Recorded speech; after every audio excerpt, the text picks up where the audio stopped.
네, 합천군 간부 공무원이죠. 이제 합천 보건소장의 갑질 논란 이슈인데 지시하는 사항들을 안 했을 때 인사이동이 나중에 어렵지 않겠어? 라든지 가격까지 이야기하면서 뭔가 이제 가이드라인을 깔아줬다는 건 그 부분은 좀 문제가 있을 것 같아요. 사실이라면 문제가 꽤 큰 것 같아요. 이제 뭐 더 폭탄 같은 일이 이제 터진 셈인데 앞으로도 이런 부분은 조금 더 자세히 살펴봐야 될 것 같습니다. 이런 논란이 빨리빨리 좀 해결이 됐으면 하는 바람입니다. 네, 거침없는 기자들이 모였습니다. 오직 경남 도민을 위해 속 시원하게 할 말은 하는 이 열혈 기자들의 100% 리얼 취재 뒷담화쇼 경남 기자회견. 자, 뉴스에서 다 하지 못했던 숨은 뒷이야기들까지 낱낱이 속 시원하게 풀어드리겠습니다. 자, 오늘도 기자회견장으로 많은 분들이 모여주셨는데요.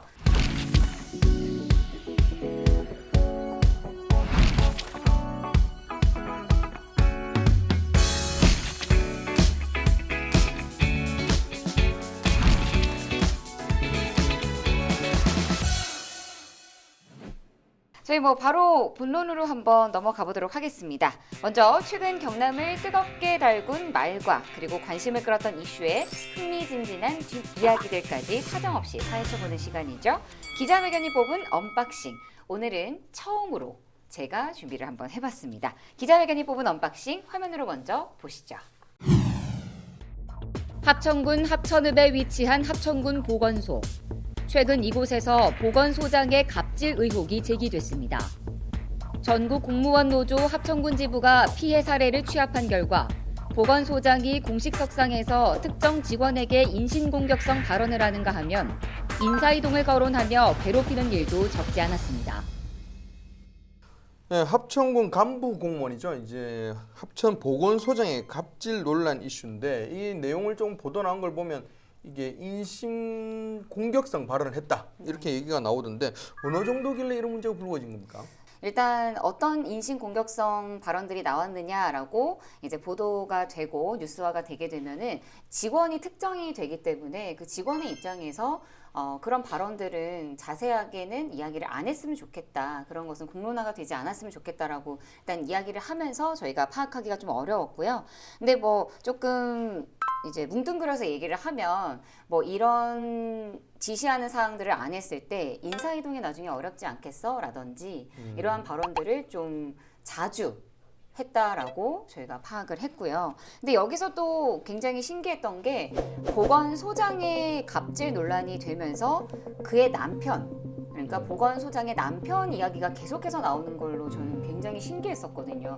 아니 왜 갑질한 당사자의 배우자 이야기가 계속 왜 나올까라고 봤었는데 이제 이것은 나오고 있는 이야기들 입니다만 팩트가 확인이 정확하게 된 건 아니지만 일단 서로는 다 아니라고 하고 있는 상황이기 때문에 직원들의 말에 따르면 이제 보건소장의 남편이 이제 보건소장이 방에 없을 때 와서 본인이 보건소장의 자리에 앉아서 이제 직원들에게 이것저것 지시를 내리고 또 직원들을 불러서 이제 막말과 반말을 일삼으며 이런저러한 손찌검까지 있었다 이러한 다양한 이야기들이 좀 나오고는 있더라고요. 근데 이게 사실 여부가 아직 확실한 건 아니기 때문에 제가 조심스럽긴 한데. 근데 만약에 이게 노조의 주장이 사실이라면 문제가 꽤 큰 것 같아요. 이게.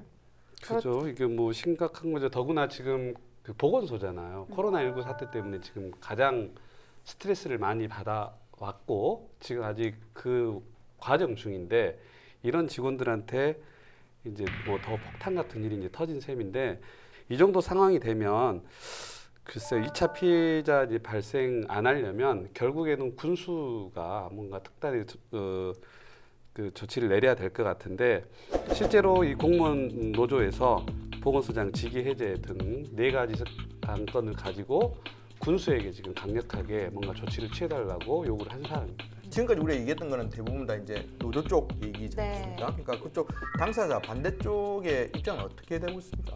일단 직원의 어떤 발언에 대해서는 전부 다 부인을 하고 있고 또 심지어는 또 따로 기자회견을 또 열었어요. 그리고 남편분도 기자회견을 또 열었습니다.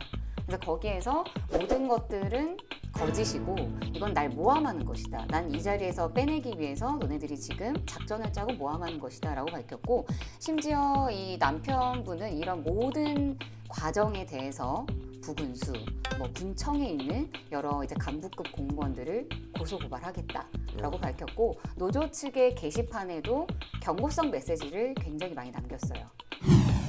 저는 그거는 전혀 사실이 아니고 그거는 뭐 저 일방적인 모함이라고 생각하고 경찰 조사에서 꼭 밝히겠습니다. 제 동생한테 또 체면도 있고 또 저희 분들 체면도 있으니까 우리 직원한테 그래도 내 체면은 살려줘야 되지 않겠냐 그런 말을 한 적은 있습니다. 인터뷰 내용 중에 이제 확인이 된 것만 조금 살펴보면 자신의 체면을 살려줘야 하지 않겠냐고 했다는 건 네. 인정을 한 것 같아요. 그리고 좋은 취지에서 지역 업체를 이용하라는 취지로 이제 일종의 예시를 들면서 자기 동생 이야기를 한 거지, 이게 자기 동생을 특징해서 이야기한 건 아니라는 이제 그런 식으로 이야기를 했고, 사실 이제 그런 뉘앙스를 풍겼을 때 직원들이 받아들일 부분에 대해서는 분명히 조금 오해의 소지가 있잖아요. 어찌됐든 이게 이제 거기까지는 저도 시시비비를 논하기가 되게 애매한 부분이 있는데, 정확한 그게 이제 녹음 파일이나 이런 게 없으니까. 근데 하나는 좀 문제가 될 만, 저도 이제 건축가에 있다 보니까 그 어떤 특정 약품이나 이런 것들을 특정 업체 견적서를 이렇게 제시하면서 가격까지 이야기하면서 뭔가를 이제 가이드라인을 깔아줬다는 건 그 부분은 좀 문제의 소지가 있을 것 같아요. 사실은 내 동생이니까 체면을 살려주라. 이거 자체가 이제 약간 권력을 이용해가지고 맞아요. 이렇게 네. 압력을 가하는 건데, 그렇게 했다는 거는 좀 문제가 있죠. 제가 그래서 보건소자 입장을 좀 조금 더 최신 이야기를 좀 들어보려고 여러 자료를 조금 보고 신문지 면상의 기사를 봤는데, 오히려 새로운 또 의혹을 또 보건소장이 제시를 하더라고요. 이제 자신이 그 자리에 올랐는데 새로운 이제 조금 혁신하고 깨끗한 사회를 이제 기관을 만들기 위해서, 보건소를 만들기 위해서 노력하는 과정에서 자신을 시기 질투하는 사람들이 이런 갑질 논란을 만들었다라고 주장을 지금 하고 있는 상황입니다. 그래서 앞으로도 이런 부분은 조금 더 자세히 살펴봐야 될 것 같습니다. 예, 그래도 제일 이제 걱정되는 건 아까 이제 교수님도 말씀하셨지만, 이 지금 문제의 당사자가 보건소장이잖아요. 지금 코로나19 사태가 끝나지도 않았는데 보건소에서 이렇게 문제가 생겼다는 게 제일 큰 문제인 것 같아요. 행정 공백도 조금 걱정이 되죠. 일단 뭐 행정에 스톱이 걸린다라는 거에 대해서도 군의회에서도 굉장히 우려하는 바가 있기 때문에 의회 의원들도 얼마 전에 성명서를 내고, 뭐 너네가 이렇게 문제가 어떻게 되고 갑질이 어떻게 되고 하는 거 물론 알겠다. 근데 이 상황에서 너 지금 계속 이렇게 질질 끄면 안 된다. 어떻게 되든 해결을 빨리 하거라. 이렇게 의원들이 나와서 직접 성명서를 내기도 했었습니다. 근데 사실은 공무원 문제로 이런 이제 여러 가지 좀 불미스러운 일도 생기고, 근데 제일 걱정되는 건 아까 얘기했던 대로 어떤 행정의 공백, 그다음에 보건, 국민들의 보건 이런 문제인데, 사실은 그런 것들이 피해가 좀 있지 않을까라는 우리의 목소리가 있습니다. 빨리 이런 논란이 빨리빨리 좀 해결이 됐으면 하는 바람입니다. 네, 여러분은 지금 거침없는 기자들의 취재 뒷담화쇼 경남 기자회견을 함께하고 계십니다. 자, 경남의 다양한 이슈들과 숨은 뒷이야기들까지 시청자 여러분이 궁금해하는 모든 것들을 100% 풀어드릴 텐데요. 이슈 썰앤썰 시간입니다. 오늘은 어떤 이슈가 기다리고 있는지 화면으로 먼저 만나보시죠. 인구 104만의 창원시. 인구는 광역시급이지만 행정 단위는 기초자치단체에 머무르면서 규모에 걸맞는 효율적인 행정 처리에 제한이 많았습니다. 창원시가 이를 해결하기 위해 꺼낸 카드가 바로 특례시 지정입니다. 지금 현재는 어떤 한 단계를 거쳐서 해야 될 사업들 통해서 바로 중앙정부와 협의를 해서 처리할 수 있는 일들이 많아질 겁니다. 그러면 그만큼 기간도 단축될 것이고 우리 소시를 발전시키는데 큰 힘이 될 것으로 보입니다. 20대 국회 마지막 본회의를 앞두고 상임위에서 무산된 지방자치법 전부 개정안은 지난해 3월 넘겨진 이후 그대로 방치되다 끝내 상정되지 못하고 폐기됐습니다. 네, 창원시의 이 최대 수건 사업이라고 했었죠. 지금도 계속 이어지고 있긴 하고요. 창원시 특례시 지정을 위한 관련법이 20대 국회에서 결국에는 무너졌습니다. 예, 맞습니다. 20대 국회에서 이제 마지막 소위가 지난 5월 19일 날 열렸는데요. 결국에는 이제 상정조차 못하고 폐기가 됐습니다. 일단 가장 먼저 창원시에서 20대 국회에서 좀 통과되기를 바랬는데 그 소망이 이루어지지 못해서 지금 창원시도 그 당시에는 좀 낙심한 마음이 좀 컸던 것 같습니다. 이게 그만큼 기대가 컸기 때문에 실망이 큰 맞아요. 건데 네. 20대 국회 마지막 때 그 전부터 이제 대통령이 그 공약처럼 공인했던 이야기이기도 하고 그래서 20대 국회가 이제 불발 위기에 처하니까 마지막에 대통령이 야당 그 원내대표에게 요청까지 했고 그리고 이제 뭐 그렇게 뭐 부정적인 입장도 밝히지도 않았었거든요. 그래서 이제 희망이 더 컸었는데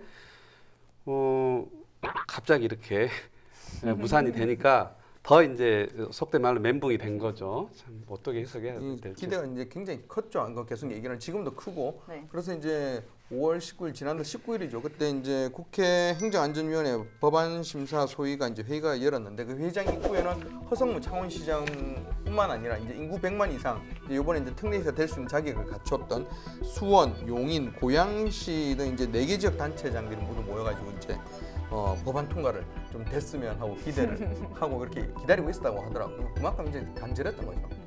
얼마나 실망감이 크신지 바로 기자회견까지 열었습니다.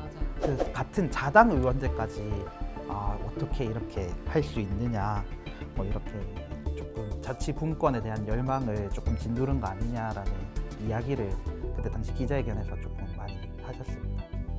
근데 이게 뭐 무산된 거야 무산된 거고 어떠한 이유로 무산이 됐는지도 조금 짚고 넘어가 봐야 될 것 이제 같아요. 우선은 이제 여야 충돌이죠. 여야 충돌. 그 여당 쪽에서는 쟁점이 되는 사항은 빼고 논의를 해서 빨리 통과를 시키자. 어쨌든 이게 지방자치가 제대로 되려면 돼야 된다.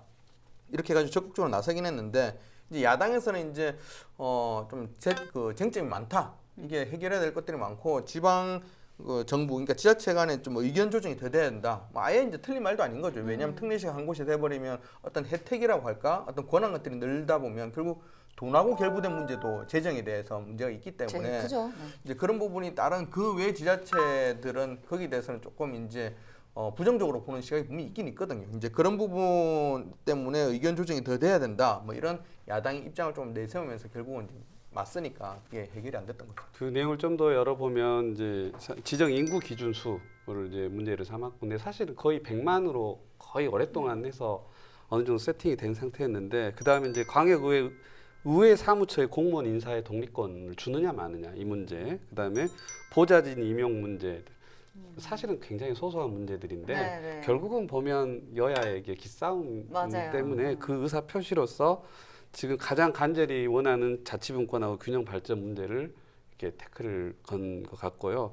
그 결국 이책 법안 소위 위원장의 회의가 끝난 뒤에 여야와 정부, 지방 정부 간의 의견 조율이 필요하다 이렇게 해서 결국 이제 무산된 걸 의사 표시를 했는데 창원에 이제 미래통합당 국회의원들 많은데 좀 이해가 좀 잘 안 됩니다. 이번 또 21대 국회에 넘어오면서 오히려 이제 정부가 좀 특례시에 대한 문턱을 좀 낮췄습니다. 그래서 인구 50만 이상의 기초자치단체들이 이제 그 특례시를 포함하자라는 내용으로 해서 문턱을 낮춰서 이번에 국회에 올라간 상황인데 실제로 보니까 인구 50만이 넘는 지자체가 지금 전국에 16개 정도가 되더라고요. 근데 또 여기서 문제가 발생하는 게 뭐 그 16개를 모두 포함할 것이냐 아니면 100만 이상, 수도권은 100만 이상, 비수도권은 뭐 50만 이상 이렇게 기준을 정해서 할 것인가를 두고도 또 지금 법안에 대한 문제가 많더라고요. 그래서 특례시를 왜 그렇게 원하냐? 일단 아까 앞서 말했지만 돈 문제입니다. 아무래도 기본적으로 돈을 활용할 수 있는 세수 수입이라든지 활용을 이제 아무래도 자치권을 부여받다 보니까 뭐 좀 인구 규모가 큰 시장이나 이제 자치단체장 같은 경우에는 욕심이 날 수밖에 없는 부분이거든요. 그 부분 같은 게. 이게 사실 1, 2년 안에 뭔가 해결될 수 있을까라는 뭔가 희망이 그렇게 많이 보이지는 않는데 20대 국회에서 이렇게 무산이 됐으니까 21대에서 다시 이제 뭐 논의를 해보자 이렇게 하고 일단 끝이 났습니다. 근데 21대 국회에서 저희가 이 부분에 대해서 과연 가능해질까라는 거에 대한 의문이 굉장히 많이 들거든요. 이게 되면 만약에 순항해서 된다고 했을 때 그래도 연말 정도 아마 그렇게 될 가능성이 높고 사실 창원시 입장에서는 20대 때 통과 못 시킨 게 참 뼈아픈. 맞아요. 공은 21대 국회로 넘어간 것입니다. 앞서 29일 행정안전부는 지방자치법 전부 개정안을 입법 예고했습니다. 입법 예고를 거친 법안은 법제처 심사와 차관회의 심사, 국무회의 의결 등의 절차를 거치게 되는데 7월 초쯤 국회에 제출될 계획입니다. 100만 이상 4개 도시가 힘을 합쳐서 이번 21대 국회 중에서도 올해 금년 안에는 꼭 이 지방자치법 개정안이 통과될 수 있도록 같이 힘을 모을 계획. 정부에서 그러니까 입법 예고를 정부 안으로 이제 입법 예고를 지금 한 안으로 보면 지금 이제 특례 성격 기준을 100만 이상으로 하는데 하고 이제 조건을 달았더라고요. 이제 어떤 그 기준이나 어떤 그런 것들을 만족해야만 한다. 그러니까 그게 조금 모호하더라고요. 이게 보면 이게 과연 50만 넘으면 다 되는 건 또 아닌 것 같고 넘는다 하더라도 그런 어떤 지금 현재 모호한 기준에서 어떻게 그걸 판단할 거냐. 물론 이제 정부에서는 그 기준에 맞는 가이드라인을 만들겠죠. 근데 어쨌든 그걸 다 되는 건 아니라는 거에 대해서 또 누구는 되고 어디는 또 안 되고 이래버리면 또 반발이 있을 수 있거든요. 지금 현재 50만이라고 했을 때는 경남 같은 경우는 김해가 지금 포함되죠. 경남 맞아요, 김해가 맞아요. 50만이 넘었으니까. 50만 그리고 이제 넘으니까요. 경기도 화성 이런 곳도 있고 한데 아까 16개 지자체라고 했는데 김해시 같은 경우는 굉장히 기대가 클 수가 있는 부분이죠.